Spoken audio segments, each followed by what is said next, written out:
आइए अब द्विघात समीकरण अर्थात क्वाड्रेटिक इक्वेशन को हल करने के तरीकों के बारे में विस्तृत रूप से जाने और एक एक सवाल को करके सॉल्व करते हुए सारे ऑपरेशंस को समझें। फिर उस पर हम प्रैक्टिस करके संपूर्ण रूप से चीजों को समझ लें। तो सबसे पहला जो है द्विघात समीकरण का हम जानते हैं, एक गुणनखंड विधि होता है। तो चलिए हम गुणनखंड विधि में एक सवाल को उठाते हैं, 3x² प्लस 7x प्लस 4 बराबर 0। अब देखिए इसमें जब करना होता है तो क्या करना होता है, देखिए a मतलब x² के पहले की जो संख्या है और यहां की जो संख्या है ये c बोलते हैं इसे। तो x² की संख्या और जिस संख्या में x नहीं होता है इन दोनों को अलग से लिख दिया और इनकी हम लसा शुरू करते हैं। तो हमने लसा में दिया, देखो 2 से दिया, 3 तो नहीं जाएगा, 4 जाएगा, 2 दूनी 4। अब हमारे पास ये रिपोर्ट्स आ गए। तो हमने इन रिपोर्ट्स को ऐसे नीचे उतार के लिखा और जानबूझ के एक लाइन में हमने नहीं लिखा, हमने इस तरह से लिख दिया। अब हमें करना क्या है, देखो यहां पर जब भी आप गुणा करोगे, देखो 4 को 3 से जब गुणा करते हो, यही 3 और 4 लिया था ना, तो 4 और 3 को जब गुणा करोगे तो 12 होगा। यहां संख्या का अरेंजमेंट, अब 2 को 3 से गुणा करो 6, 6 दूनी 12, 2 को 2 से गुणा करो 4, 4 को 3 से गुणा करो 12, 3 को 2 से गुणा करो 6, 6 को 2 से गुणा करो 12। मतलब एलसीएम में जो गुणनखंड निकलते हैं वो जिन संख्याओं का आप एलसीएम लेते हैं उनका गुणनफल और गुणनखंडों का गुणनफल दोनों बराबर होता है। तो ये करने का जरूरत क्या है, मेरे को ऐसे करना है कि जोड़ने पर 7 हो, गुना करने पर तो 12 होगा ही। तो देखो 3 और 2 को अगर मैं गुना करता हूं, 3 दूनी 6 और 2, मतलब यहां गुना में हमने दो पार्ट में करना है। तो 3 और 2 को हमने गुना कर दिया 6 और ये 2 को रखा अलग से, तो 6 और 2 जो है कितना हुआ, 8 हुआ। लेकिन मेरे को चाहिए क्या, मेरे को तो चाहिए 7x, ये नहीं बैठा। फिर हमने 2 के साथ 2 को गुना कर दिया, ठीक है ना, तो हमारे पास 4 हो गया और 4 के साथ 3 जोड़ा मतलब 4 प्लस 3, तो ये क्या हो गया, ये हमने देखा कि ये जो मैंने अरेंजमेंट किया ये 7 के साथ मैच किया। तो इसके लिए हम बोल सकते हैं, हम क्या करेंगे, हम देखो 3x², ये 3x और 4x कहां से आया, हमने 7x को तोड़ दिया। कैसे तोड़ा, 4 और 3 में। ये 7x को हमने यहां पे 3x लिख दिया और इसी 7x का ये 4x यहां पर लिख दिया। समझ गए आप, तो इनको जोड़ेंगे और इसे ब्रैकेट के अंदर में रखा। 3x के साथ पहले इसको ब्रैकेट के अंदर डाल दिया, 4x के साथ इसको ब्रैकेट के अंदर में डाल दिया। अब हम आगे बढ़ते हैं, तो फिर अब देखो दोनों अंदर में 3x दोनों में कॉमन था, तो हमने 3x ले लिया। 3x लूंगा तो यह 3x², मतलब क्या था, 3x² कैसे बना था, 3x² 3x गुना x था। तो जैसे ही हम 3x को बाहर ले लेंगे अंदर क्या रह जाएगा, x रह जाएगा। और जब हम 3x को बाहर लिए हैं, यहां तो पूरा का पूरा हमने बाहर ले लिया, तो यहां क्या बचा, 1 बचा। क्यों बचा भाई, क्योंकि गुने में 4 बराबर हम आप लिख भी तो सकते हैं 4 गुने 1। दुनिया के किसी संख्या को 1 से गुना कर दो, वो संख्या तो वही रहता है। तो मतलब 4 बराबर 4 गुने 1, ठीक है। तो चलिए फिर आगे बढ़ते हैं। अब देखो दोनों में ये प्लस से जुड़ा हुआ है और 2 गुणनखंड है, एक गुणनखंड 3x गुना x प्लस 1 और दूसरा गुणनखंड है 4 गुने x प्लस 1। और दोनों में हम x प्लस 1 दो गुणनखंडों में हम देखते हैं कि कॉमन है। तो हमने x प्लस 1 को कॉमन ले लिया, तो अंदर क्या बच गया, 3x ये बच गया, जिसे हमने यहां लिख दिया, और हमें क्या बच गया, ये 4 बच गया। ठीक है, अब हमारे पास ये बराबर क्या है, तो हमारे समीकरण में तो ये बराबर 0 था। अब देखो इसका मतलब क्या है, इसका मतलब होता है इसमें से कोई 0 है, क्योंकि दो संख्याओं का गुणनफल तभी शून्य हो सकता है, या तो दोनों संख्या शून्य हो, ये बराबर 0 हो, या ये बराबर 0 हो, या दोनों संख्या 0 हो। तो हम पहली अवस्था को लेते हैं, हम मान लेते हैं x प्लस 1 बराबर 0। अगर x प्लस 1 बराबर 0, अब हम ट्रांसपोजिंग करेंगे, x का मान रखना है, तो प्लस 1 को हम इस साइड में ले जाएंगे, तो 0 माइनस 1 0 माइनस x 0 माइनस 1, किसी 0 से कोई संख्या घटाओ जोड़ो एक ही होगा, तो x बराबर -1। और नहीं तो हम मान लेते हैं 3x प्लस 4 बराबर 0। तो ऐसी हालत में क्या होगा, 3x बराबर क्या होगा, -4। वही हम पक्षांतरण करते हैं, +4 को इधर लेके आ गए। अब हमें x की मान लानी है ना, तो x बराबर क्या होगा, फिर डंडा खींचा, क्यों खींचा, क्योंकि 3 और x गुणे के सिंबल में है, पक्षांतरण में तो 3 नीचे जाएगा, तो इसके लिए -4 को मुझे ऊपर लिखना पड़ेगा और 3 को मुझे नीचे लिखना पड़ेगा। इस तरह से देखो x के दो मान निकल गए, x बराबर -1 या x बराबर -4/3। तो समझ लीजिएगा कि कभी भी द्विघात समीकरण के दो आपके x के दो मान निकलते हैं। अब चलिए हम इसे दूसरा भी एक करते हैं, और एक मुसीबत मैंने खड़ा किया तो थोड़ा सा करना होगा, ये जो मैंने लिखा हुआ था इसे मैं मिटा देता हूं, नहीं तो यहीं पे आपके चीजें आ जाएंगे, मतलब टाइप मटेरियल। अब हम इधर भी खींच दिया। अब हम एक दूसरा लेते हैं, 3x² प्लस x माइनस 4 बराबर 0। देखिए पहले हमने लिया था, यहां पर क्या लिया था, 3x² प्लस 7x प्लस 4 बराबर 0। यहां पर हमने दूसरा समीकरण लिया, द्विघात समीकरण, 3x², यहां प्लस 7x था, यहां प्लस x है, यहां प्लस 4 था, यहां -4 है, बराबर 0। अब ऐसी हालत में क्या होगा, हमें इसे तोड़ना है। देखो मुझे अगर जब तोड़ना है, अब देखो 3 और 4 का तो हमने यहां पे लसा निकाला, अब इसे मिटा देते हैं, पहली स्थिति का इसको मिटा देते हैं। अब यहां पे संभालना है मुझे, देखो मुझे यहां पर एक आना चाहिए। अब एक आने के लिए हमें क्या करना है, और हम एक दूसरी चीज देखते हैं, हम यहां देखते हैं कि यहां माइनस है, ठीक है ना, तो ध्यान से जरा सुने, हमें ऐसा करना है कि गुना करने पर 12 होना चाहिए, घटाने पर +x होना चाहिए।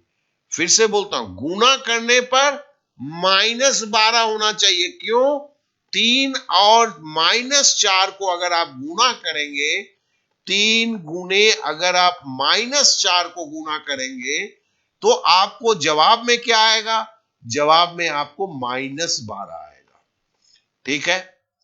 और -12 आएगा ये गुना करने पर, और जोड़ने पर +x होना चाहिए। देखिए यहां पर गुना करने पर 12 होना चाहिए था, 3 गुने 4, क्योंकि यहां पे प्लस था, ठीक है ना, और जोड़ने पर आपको 7 होना चाहिए था। यहां क्या बोल रहा है, 3 और ये -4 है, तो गुना करने पर -12 होगा, और जोड़ने पर आपका प्लस, यहां पे 7 है, यहां पे आप पकड़ लेते हैं 1 है, क्या है कि एक को एक से गुना करेंगे 1 होगा, तो जोड़ने पर आपको +1 होना होगा। तो देखिए गुणनखंड में इसी तरह दो गुणे के खंड में तोड़ना ही बेसिक बात है। तो आप सिंपली देखते हैं कि अगर आप 2 और 2 को जोड़ देते हैं, इसको जोड़ देते हैं, तो ये +4 कर दिया, ठीक है। और 3 को अगर आप माइनस फॉर्म में लिखते हैं और गुना आपने इसे -3 कर दिया, तो ये क्या होगा, -12 होगा गुना करने पर। जो आपके यहां के पहले कंडीशन को पूरा करता है। इस इक्वेशन में बोला ही गया था कि 3 गुना -4 बराबर आपको -12 आना चाहिए, ठीक है। तो ये जो शर्त था, ये शर्त जो है, अगर आप 2 और 2 +4 और -3 में लेते हैं तो -12, ये शर्त पूरा होता है। दूसरा शर्त है कि +1x होना चाहिए। तो नेचुरली अगर आप +4 से -3 घटाते हैं तो नेचुरली जो होगा वो क्या होगा, +1 ही होगा। काफी सिंपल है। तो यहां पर आपका जो है, आपने तोड़ा कैसे, तो देखिए +4 -3 था, इसलिए आपने +4x -4x लिखा। अब देखिए कॉमन निकालना होता है, तो हमने यहां पे तीसरा स्टेप क्या है, इसमें कॉमन निकालना। तो आप यहां से कॉमन निकालते, x को कॉमन निकालते हैं, तो आपने x को कॉमन निकाल लिया, तो अंदर क्या रहा, 3x + 4। यहां पर देखिए -1 है, -4 है। अब आप भी जानते हैं कि अगर -1 ले लेते हैं तो -1 बाहर, मतलब ये माइनस बाहर चला गया तो अंदर प्लस हो जाएगा। ये भी माइनस को आपने बाहर ले लिया है तो ये भी प्लस हो जाएगा। अब अंदर क्या है, 3x + 4। अब देखिए ये दो गुणनखंड में बट गया है, ठीक है ना। और दो गुणनखंड को अलग कौन कर रहा है, -1। अब आप क्या करते हैं, 3x + 4 को आप कॉमन लेके बाहर निकाल देते हैं। इसके लिए हमने ग्रीन कलर में किया है। तो अंदर क्या रह गया, यहां का x रह गया, यहां का -1 रह गया, क्योंकि आपने 3x + 4 को बाहर निकाल दिया है। तो ऐसी हालत में अंदर में x -1 हो गया, बराबर 0 तो है ही है।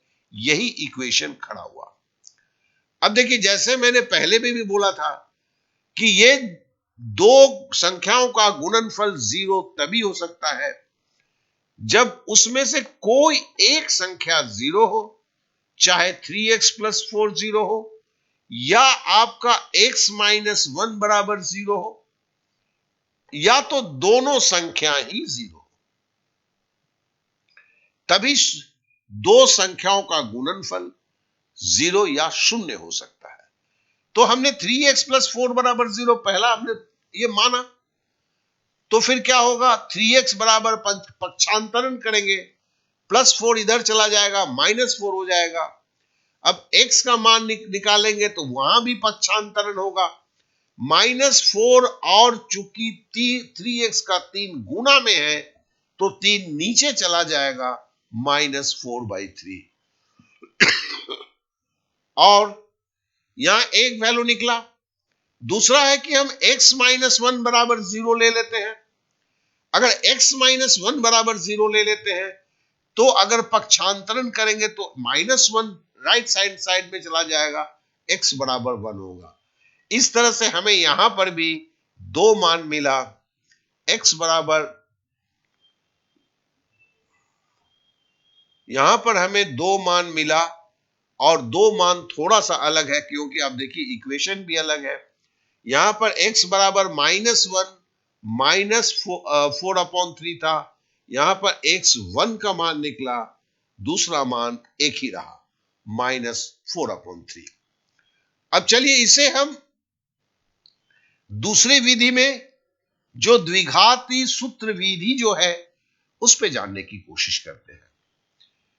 तो इसके लिए हम पहले सूत्र को, जैसे हम इक्वेशन को ले लिए 9x² प्लस 7x माइनस 2 बराबर 0। अब देखिए इसमें जो है ये हम इसको इस तरह से बोलते हैं कि 9 को हम a मान के हम ये फॉर्म ax स्क्वायर होता है, 7 को हम b मानते हैं तो ये bx होता है। और यहां हमें एक्चुअली क्या है, ये सूत्र जो है इस इक्वेशन के लिए है। श्रीधराचार्य ने जो सूत्र दिया था वो इस तरह के इक्वेशन के लिए दिया था, ax square plus bx plus c अगर दिया हो तो उसके जो हमने देखा द्विघाती में जो है x के दो मान निकलते हैं, इन दोनों मान को कैसे निकालोगे।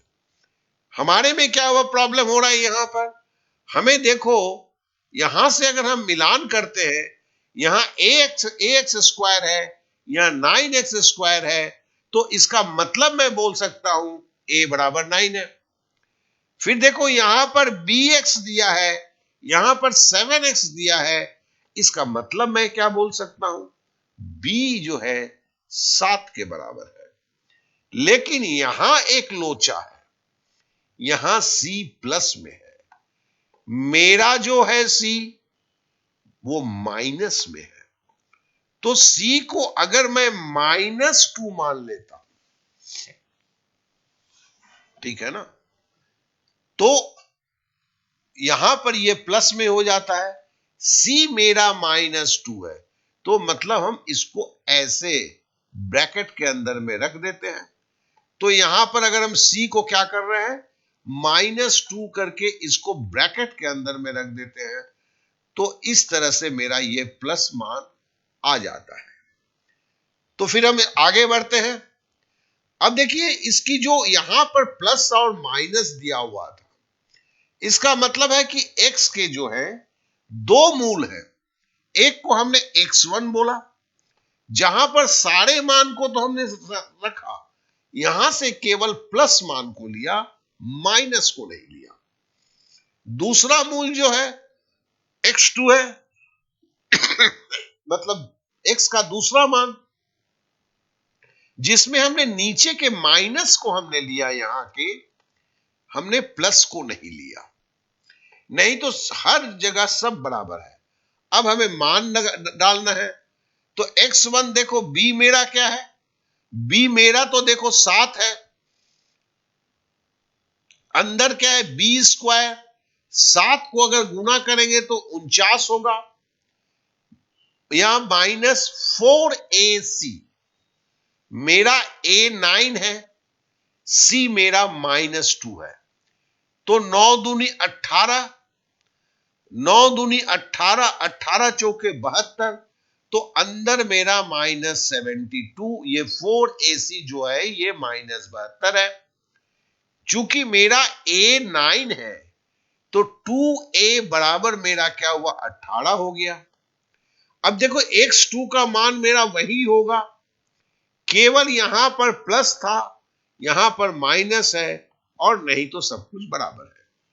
अब 49 के साथ अगर हम ब्रैकेट हटाते हैं तो ये माइनस माइनस क्या हो जाता है, प्लस हो जाता है। तो -7 प्लस 49 प्लस 72/18, बेसिकली हमने इसी को लिखा है। x2 का भी जो है उसी तरह हमने रख दिया, केवल यहां प्लस है तो यहां माइनस है। अब थोड़ा सा बीच का एक लाइन खींच देते हैं। अब हम देखो 49 और 72 को जोड़ेंगे, 9 2 11 का एक हाथ में रहा, 9 2 1, 4 7 11 और 1 12, 121 हुआ। तो -7 प्लस √121 डिवाइडेड बाई 18, ये एक आंसर हुआ। दूसरा x2 बराबर -7 -121 √121 डिवाइडेड बाई 18। अब इसको अगर हम करते हैं तो x1 बराबर क्या है, 121 का अगर रूट ओवर हटाते हैं तो 11 हो जाता है, -7 प्लस 11/18, और इधर प्लस के जगह माइनस होगा। तो इस तरह से हमारे x के दो मान निकलते हुए जा रहे हैं। 11 से 7 हटाएंगे तो 4/18 होगा, काट देंगे तो ये 2/9 हो जाएगा, सिंपल सी बात है। दूसरा जो है x बराबर 18/18, तो इसे हम काट देंगे, ठीक है ना। तो इस तरह से x का मान 1 मान निकला 2/9, दूसरा मान जो निकला वो निकला -1, क्योंकि 18 को 18 से काटेंगे तो आंसर आपका -1 होगा। तो इस तरह हमने देखा कि इस द्विघाती सूत्र के दो जो हमने एक गुणनखंड विधि में दो सवाल बनाए और एक जो है सूत्र डाल के श्रीधराचार्य का सूत्र डाल के जो बनाए, समय तो लगा 20 मिनट। अब इसमें अगर आप प्रैक्टिस नहीं करेंगे दोस्त, तो फिर ये सवाल को इस्तेमाल करना पड़ता है। आप कुछ भी कहीं किसी भी क्लास में पढ़ते हैं या आप कंपटीशन की तैयारी करते हैं, इनका इस्तेमाल होता है। तो जब तक इन पर आप प्रैक्टिस नहीं करेंगे तब तक जो है ये आपका 20 मिनट जो अभी खर्चा किया वो बेमतलब का हो जाएगा।